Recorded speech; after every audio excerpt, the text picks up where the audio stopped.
Anything Ghost MinuteCast? Number 5. The Legend of Sleepy Hollow.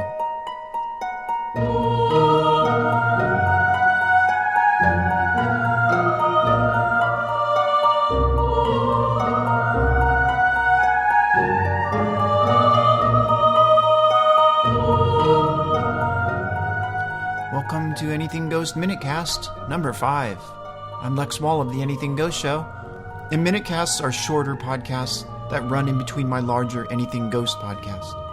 And for this one, while I put together the large, epic Anything Ghost Halloween show for 2013, I'm going to do something Halloween related. I'm going to read the original story that was written in 1820 by Washington Irving, The Legend of Sleepy Hollow. Washington Irving was born in 1783 and died in 1859. He was an American author, among other things, who was best known for his short stories, Rip Van Winkle and The Legend of Sleepy Hollow.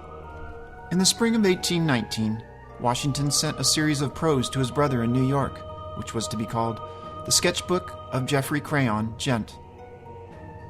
The first release of the series included Rip Van Winkle and was a big success. The remaining releases were also successful. In total, it was published in 7 installments, the sixth of which, released in 1820, included The Legend of Sleepy Hollow.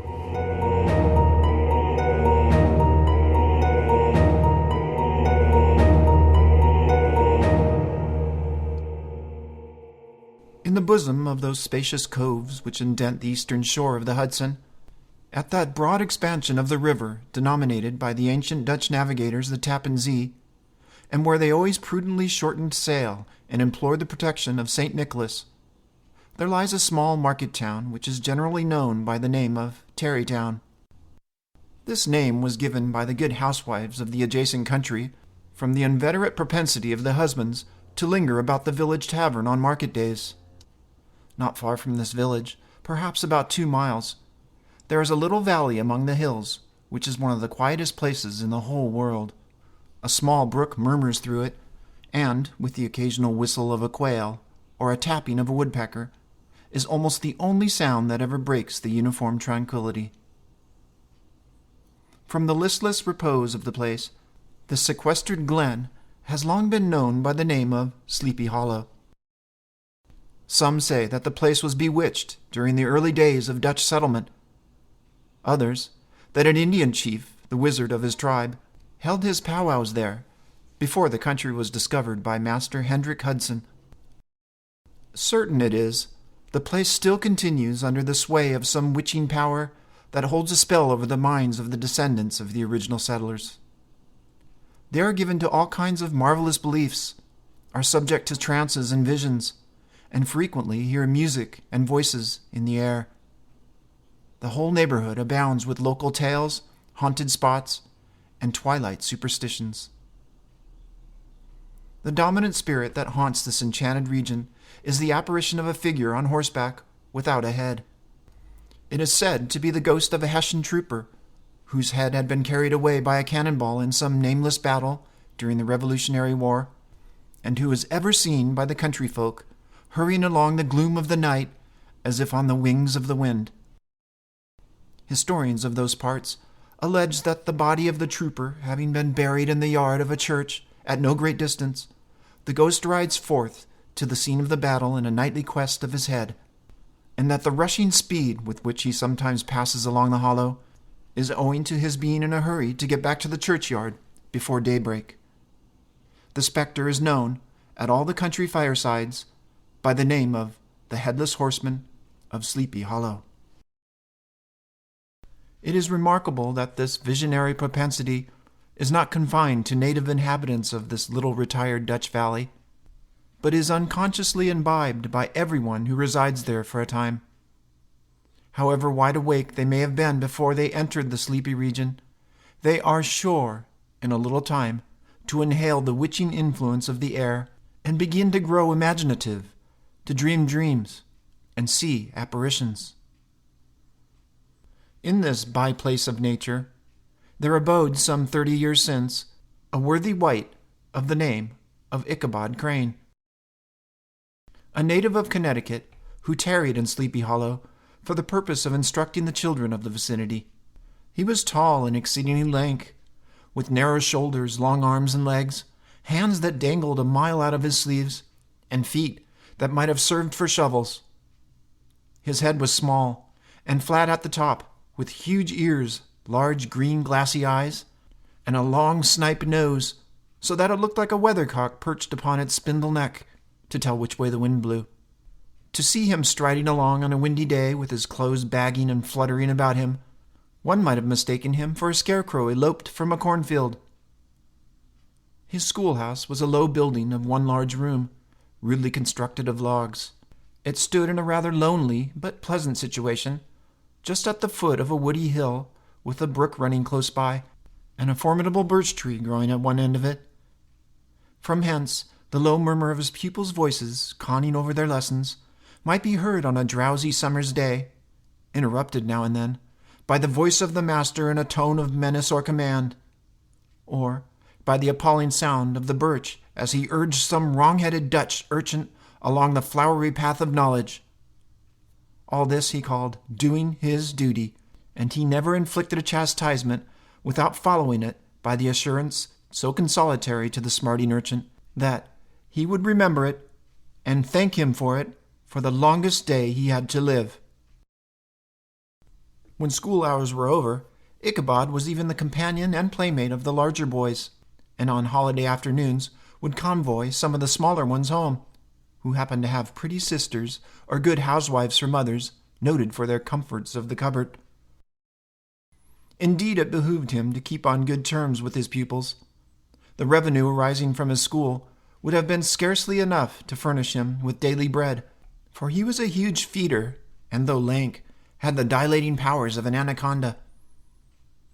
To help out his maintenance, he was, according to custom in those parts, boarded and lodged at homes of his pupils a week at a time, thus going the rounds of the neighborhood with all his worldly effects tied up in a cotton handkerchief.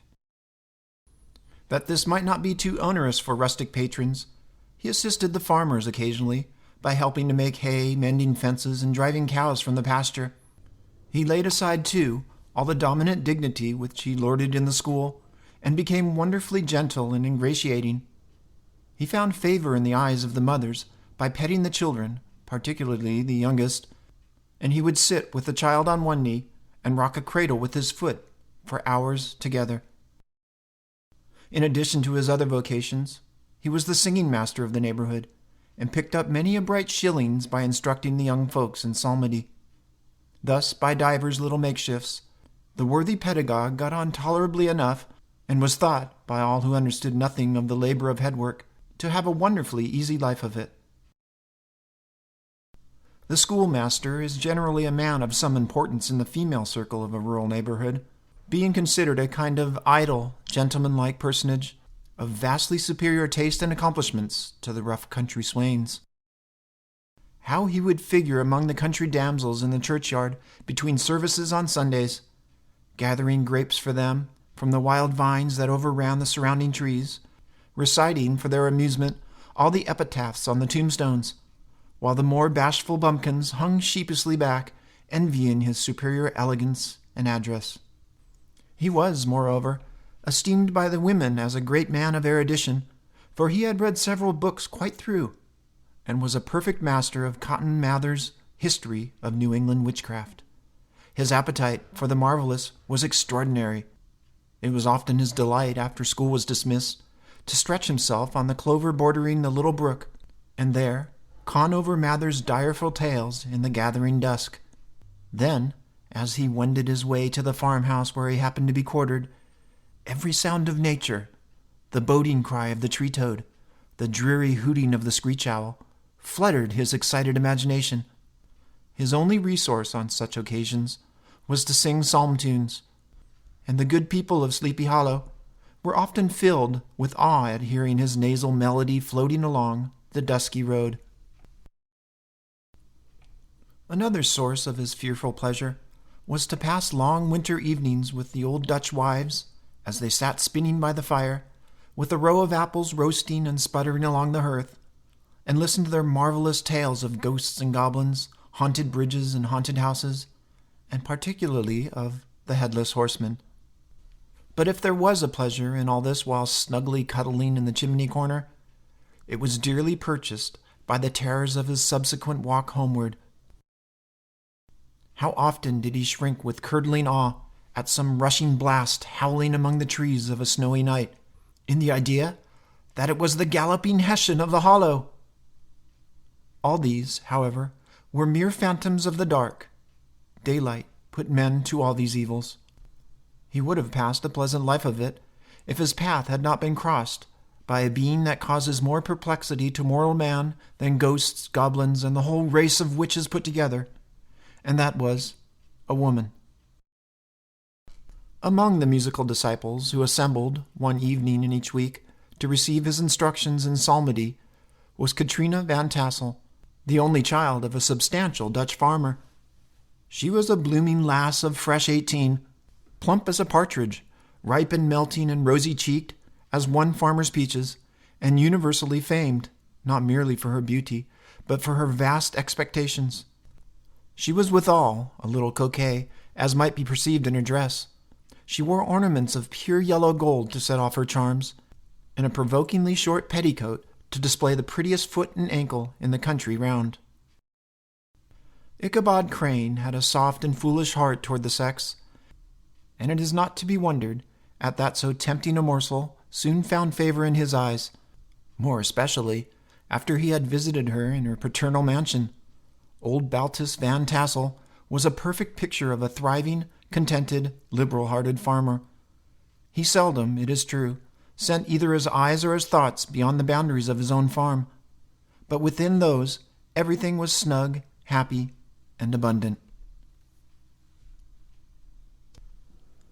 The Van Tassel stronghold was situated on the banks of the Hudson, in one of those green, sheltered, fertile nooks in which the Dutch farmers are so proud of nestling.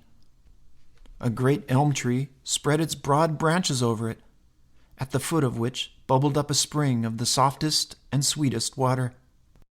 Hard by the farmhouse was a vast barn, every window and crevice of which seemed bursting forth with the treasures of the farm.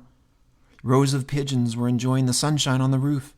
Sleek, unwieldy porkers were grunting in the repose of the abundance of their pens. A stately squadron of snowy geese were riding in an adjoining pond, convoying whole fleets of ducks. Regiments of turkeys were gobbling through the farmyard. The pedagogue's mouth watered as he looked upon this sumptuous promise of a luxurious winter fare. In his devouring mind's eye, he pictured to himself every roasting pig running about with an apple in its mouth. The pigeons were snugly put to bed in a comfortable pie and tucked in with a coverlet of crust. As the enraptured Ichabod fancied all of this, and as he rolled his great green eyes over the fat meadowlands, the rich fields of wheat, rye, buckwheat, and Indian corn, and the orchard burdened with ruddy fruit, which surrounded the warm tenement of Van Tassel, his heart yearned after the damsel who would inherit these domains, and his imagination expanded with the idea how they might be readily turned into cash, and the money invested in immense tracts of wild land and shingle palaces in the wilderness. His busy fancy already presented to him the blooming Katrina, with a whole family of children, mounted on top of a wagon loaded with household trumpery, and he beheld himself bestriding a pacing mare, with a colt at her heels, setting out for Kentucky, Tennessee, or Lord knows where. When he entered the house, the conquest of his heart was complete. It was one of the most spacious farmhouses, with high-ridged but low-sloping roofs, built in the style handed down from the first Dutch settlers, the projecting eaves forming a piazza along the front. From the piazza, the wondering Ichabod entered the hall, which formed the center of the mansion. Here, rows of resplendent pewter, ranged on a long dresser, dazzled his eyes. In one corner stood a huge bag of wool ready to be spun. Ears of Indian corn and strings of dried apples and peaches hung in gay festoons along the walls, and a door left ajar gave him a peep into the best parlor, where the claw-footed chairs and dark mahogany tables shone like mirrors. Mock oranges and conch shells decorated the mantelpiece. Strings of various colored birds' eggs were suspended above it. and a corner cupboard, knowingly left open, displayed immense treasures of old silver and well-mended china. From the moment Ichabod laid his eyes upon these regions of delight, the peace of mind was at end, and his only study was how to win the heart of the peerless daughter of Van Tassel. In his enterprise, however, he had to encounter a host of rustic admirers who kept a watchful and angry eye upon each other, but were ready to fly out in common cause against any new competitor. Among these, the most formidable was a burly, roaring, roistering blade of a man named Bron Van Brunt, the hero of the country round, which rang his feats of strength and hardihood. He was broad-shouldered, with short curly black hair, and a bluff but not unpleasant countenance, having a mingled air of fun and arrogance. From his Herculean frame, he received the nickname of Brom Bones. He was famed for great skill in horsemanship. He was foremost at all races and cockfights, and, with the ascendancy which bodily strength acquires in rustic life, was the umpire in all disputes. He was always ready for either a fight or a frolic, but had more mischief and good humor than ill will in his composition. He had 3 or 4 boon companions who regarded him as their model, and at the head of whom scoured the country, attending every scene of feud or merriment for miles around. Sometimes his crew would be heard dashing along the farmhouses at midnight with a whoop and halloo, and the old dames would exclaim, "Aye, there goes Brom Bones and his gang." This hero had for some time singled out blooming Katrina for the object of his uncouth gallantries, and though his amorous toyings were something like the gentle caress of a bear, yet it was whispered that she did not altogether discourage his hopes. Certain it is, his advances were signals for rival candidates to retire, insomuch that, whenever his horse was seen tied to Van Tassel's paling on a Sunday night, all other suitors passed by in despair. Such was the formidable rival with whom Ichabod Crane had to contend. Considering all things, a stouter man than he would have shrunk from the competition. Ichabod had, however, a happy mixture of pliability and perseverance in his nature. He was in form and spirit like a supplejack. Though he bent, he never broke. To have taken the field openly against his rival would have been madness. Ichabod, therefore, made his advances in a quiet and gently insinuating manner. Under cover of his character of singing master, he made frequent visits at the farmhouse, carrying on his suit with the daughter by the side of the spring under the great elm, while Balt Van Tassel sat smoking his evening pipe at one end of the piazza, and his little wife plied her spinning wheel at the other. I profess not to know how women's hearts are wooed and won. To me they have always been matters of riddle and admiration. But certain it is that from the moment Ichabod Crane made his advances, the interest of Brom Bones declined.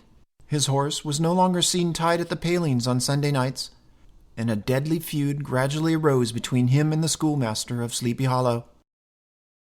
Brom would fain have carried matters to open warfare, and Ichabod had overheard a boast by Bones that he would double the schoolmaster up and lay him on a shelf of his own schoolhouse.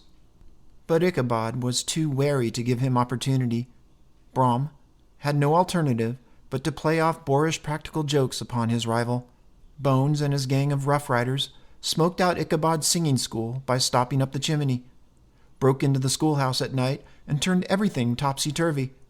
But what was still more annoying, Brom took opportunities of turning him to ridicule in the presence of his mistress, and had a scoundrel dog, whom he taught to whine in the most ludicrous manner, and introduced as a rival of Ichabod's to instruct Katrina in psalmody. In this way matters went off for some time. On a fine autumnal afternoon, Ichabod, in pensive mood, sat enthroned on a lofty stool whence he usually watched all his concerns of his little schoolroom. His scholars were all busily intent upon their books, and slyly whispering behind them with one kept eye upon their master, and a kind of buzzing stillness reigned. This was suddenly interrupted by the appearance of a messenger mounted on the back of a ragged colt. He came clattering up to the school door with an invitation to Ichabod to attend a merrymaking to be held that evening at Mynheer Van Tassel's. All was now bustle and hubbub in the lately quiet schoolroom. The scholars were hurried through their lessons without stopping for trifles. Those who were tardy had a smart application now and then in the rear to quicken their speed, and the whole school was turned loose an hour before the usual time. The gallant Ichabod now spent at least an extra half-hour at his toilet, brushing and furbishing up his only suit of rusty black. That he might make his appearance in true style of a cavalier, he borrowed a horse from the farmer with whom he was staying. The animal was a broken-down plough horse that had outlived almost everything but his viciousness. He was gaunt and shaggy, with a ewe-neck and a head like a hammer. His rusty mane and tail were tangled and knotted with burrs. One eye had lost its pupil and was glaring and spectral, but the other had a gleam of genuine devil. In his day he must have had fire and metal, if we may judge from the name he bore, of gunpowder. Ichabod was a suitable figure for such a steed. He rode with short stirrups, which brought his knees nearly up to the pommel of the saddle. His sharp elbows stuck out like grasshoppers. He carried his whip perpendicularly in his hand like a scepter, and as his horse jogged on, the motion of his arms was not unlike the flapping of a pair of wings. A small wool hat rested near the top of his nose, and the skirts of his black coat fluttered out almost like the horse's tail. Around him, nature wore that rich and golden livery which we always associate with the idea of abundance. As he jogged slowly on his way, his eye ranged with delight over the treasures of jolly autumn. On all sides he beheld the vast stores of apples gathered into baskets and barrels for the market, others heaped up in rich piles for the cider press. Farther on he beheld great fields of Indian corn, and the yellow pumpkins lying beneath them, turning up their fair round bellies to the sun. He passed the fragrant buckwheat fields, and as he beheld them, soft anticipation stole over his mind of dainty slapjacks, well buttered and garnished with honey, by the delicate little dimpled hand of Katrina Van Tassel. It was toward evening that Ichabod arrived at the castle of Alir Van Tassel, which he found thronged with the pride and flower of the adjacent country. Old farmers, a spare leathern face race, in homespun coats and breeches, blue stockings, huge shoes, and magnificent pewter buckles. Their brisk, withered little dames, in close-crimped caps, long-waisted short gowns, homespun petticoats, and gay calico pockets hanging on the outside. Bosom lasses, almost as antiquated in dress as their mothers, excepting where a straw hat, a fine ribbon, or perhaps a white frock gave symptoms of a city innovation. The sons, in short, square-skirted coats, with rows of stupendous brass buttons, and their hair gently queued with an eelskin in the fashion of the times, eelskins being esteemed as a potent nourisher and strengthener of the hair. Brom Bones, however, was the hero of the scene, having come to the gathering on his favorite steed, Daredevil, a creature, like himself, full of mettle and mischief, and which no one but himself could manage. Ichabod was a kind of thankful creature, whose spirits rose with eating as some men's do with drink. He could not help rolling his eyes round him on the ample charms of a genuine Dutch country tea-table in the sumptuous time of autumn. Such heaped-up platters of cakes and crullers of various kinds, known only to experienced Dutch housewives. And then there were the apple pies and peach pies and pumpkin pies, besides slices of ham and smoked beef. And moreover, delectable dishes of preserved plums and peaches and pears and quinces, not to mention broiled shad and roasted chickens, together with bowls of milk and cream, with the motherly teapot sending up its clouds of vapors from the midst. Ichabod chuckled with the possibility that he might one day be lord of all this scene of almost unimaginable luxury and splendor. Then he thought about how soon he'd turn his back upon the old schoolhouse and snap his fingers in the face of every patron. And now the sound of the music from the hall summoned to the dance. The musician was an old gray-headed man who had been the itinerant orchestra for the neighborhood for more than half a century. His instrument was as old and battered as himself. He accompanied every movement of the bow with the motion of his head, bowing almost to the ground and stamping with his foot whenever a fresh couple were to start. Ichabod prided himself upon his dancing as much as his vocal powers. Not a limb, not a fiber about him was idle, as his loosely hung frame, in full motion, went clattering about the room. How could the flogger of urchins be otherwise than animated and joyous? The lady of his heart was his partner in the dance, and smiling graciously in reply to all his amorous oglings, while Brom Bones, sorely smitten with love and jealousy, sat brooding by himself in one corner. When the dance was at end, Ichabod was attracted to a knot of sager folks, who, with old Van Tassel, sat smoking at one end of the piazza, gossiping over former times, and drawing out long stories about ghosts and apparitions, mourning cries and wailings, seen and heard in the neighborhood. Some mention was made of the woman in white, who haunted the dark glen at Raven Rock, and who was often heard to shriek on winter nights before a storm, having perished there in the snow. The chief part of the stories, however, turned upon the favorite spectre of Sleepy Hollow, the Headless Horseman, who had been heard several times of late near the bridge that crossed the brook in the woody dell next to the church, and, it was said, tethered his horse nightly among the graves in the churchyard. The tale was told of old Brower, a most heretical disbeliever in ghosts, who had met the horseman returning on his foray into Sleepy Hollow, and he was obliged to get up behind him. How they galloped over hill and swamp until they reached the church bridge. There, the horseman suddenly turned into a skeleton, threw old Brower into the brook, and sprang away over the treetops with a clap of thunder. This story was matched by Brom Bones, who made light of the galloping Hessian as an errant jockey. He affirmed that, on returning one night from a neighboring village, he had been overtaken by this midnight trooper, that he offered to race him for a bowl of punch, and that he should have won too, but just as they came to the bridge, the Hessian bolted and vanished into a flash of fire. The revel now gradually broke up. The old farmers gathered together their families in their wagons, and were heard for some time rattling along the distant hills. Some of the damsels mounted behind their favorite swains, and their light-hearted laughter, mingling with the clatter of the hoofs, echoed along the silent woodlands. Ichabod only lingered behind, according to the custom of country lovers, to have a tete-a-tete with the heiress, fully convinced that he was now on the high road to success.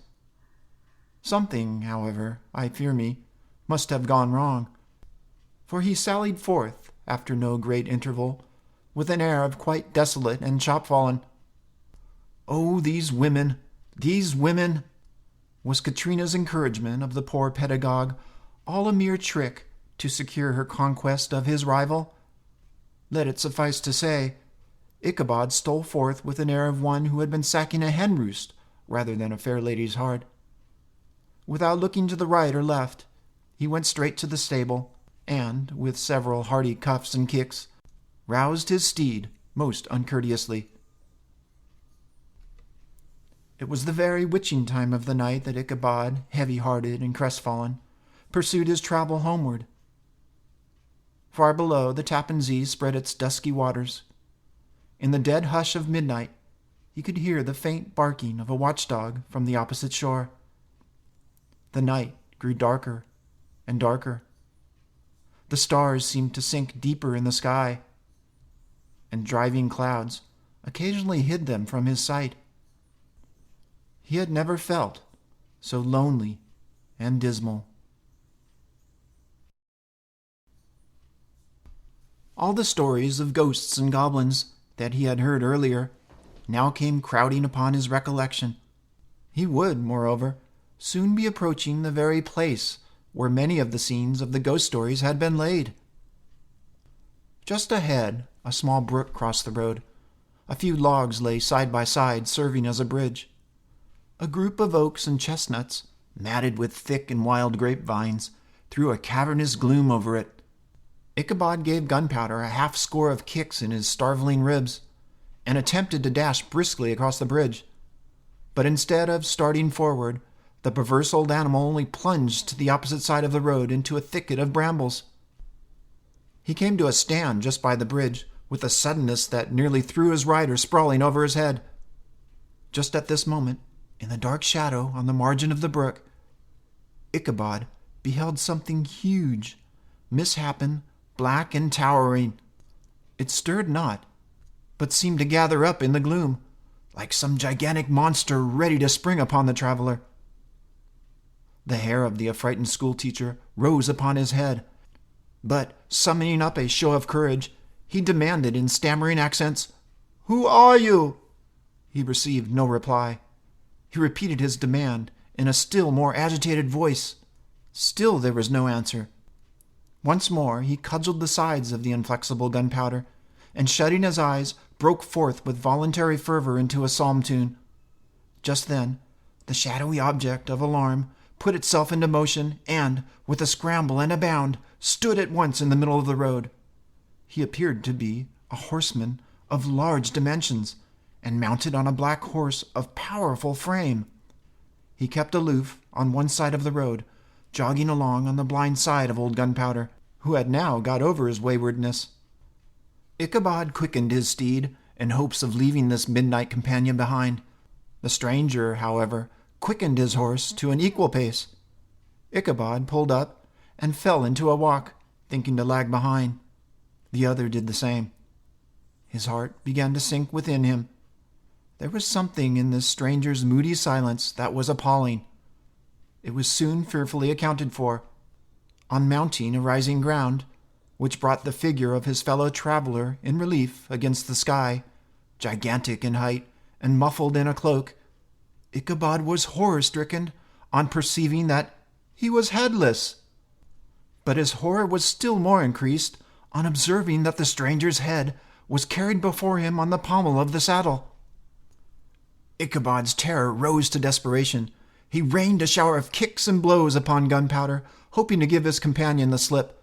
But the spectre started full jump with him. Away they dashed, stones flying, sparks flashing at every bound.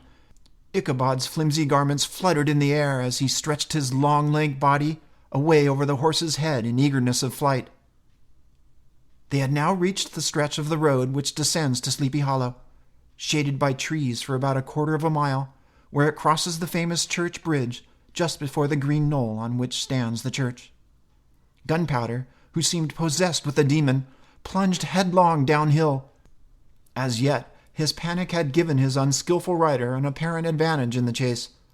But just as he had got halfway through the hollow, the girths of the saddle gave way, and Ichabod felt it slipping from under him. He had just time to save himself by clasping old Gunpowder round the neck when the saddle fell to the earth.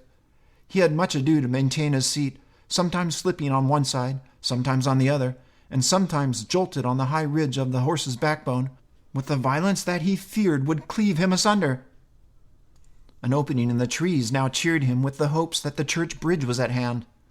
He saw the whitewashed walls of the church dimly glaring under the trees beyond.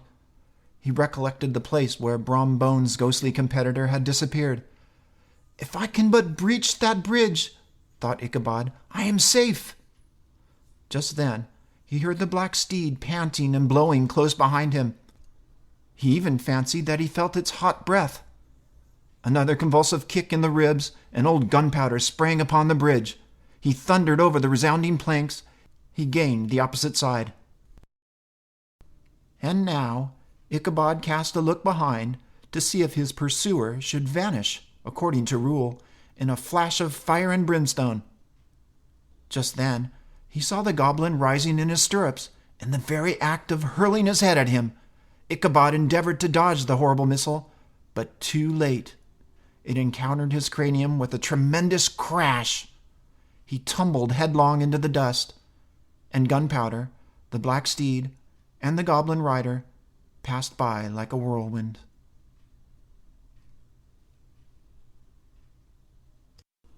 The next morning, old Gunpowder was found without his saddle, and with his bridle under his feet, soberly cropping the grass at his master's gate. Ichabod did not make his appearance at breakfast. Dinner hour came, but no Ichabod. The boys assembled at the schoolhouse and strolled idly about the banks of the brook, but no schoolmaster. An inquiry was set afoot, and after diligent investigation, they came upon the saddle trampled in the dirt. The tracks of horses' hooves deeply dented in the road were traced to the bridge, beyond which, on the bank of the broad part of the brook, was found the hat of the unfortunate Ichabod, and close beside it, a shattered pumpkin. The brook was searched, but the body of the schoolmaster was not to be discovered. The mysterious event caused much speculation at the church on the following Sunday. Knots of gazers were collected in the churchyard, at the bridge, and at the spot where the hat and pumpkin had been found. They shook their heads and came to the conclusion that Ichabod had been carried off by the galloping Hessian. As he was a bachelor and in nobody's debt, nobody troubled his head any more about him. It is true, an old farmer who had been down to New York on a visit several years after brought home the intelligence that Ichabod Crane was still alive, that he had only changed his quarters to a distant part of the country, had kept a school and studied law at the same time, had turned politician, and finally had been made a justice of the 10-pound court. Brom Bones, too, who shortly after his rival's disappearance conducted the blooming Katrina to the altar, was observed to look exceedingly knowing whenever the story of Ichabod was related, and always burst into a hearty laugh at the mention of the pumpkin, which led some to suspect that he knew more about the matter than he chose to tell. The old country wives, however, who are the best judges of these matters, maintain to this day that Ichabod was spirited away by supernatural means. The bridge became, more than ever, an object of superstitious awe, and that may be the reason why the road has been altered of late years, so as to approach the church by the border of the mill pond. The schoolhouse, being deserted, soon fell to decay, and was reported to be haunted by the ghost of the unfortunate teacher. And the ploughboy, loitering homeward of a still summer evening, has often fancied Ichabod's voice at a distance, chanting a melancholy psalm tune among the tranquil solitudes of Sleepy Hollow.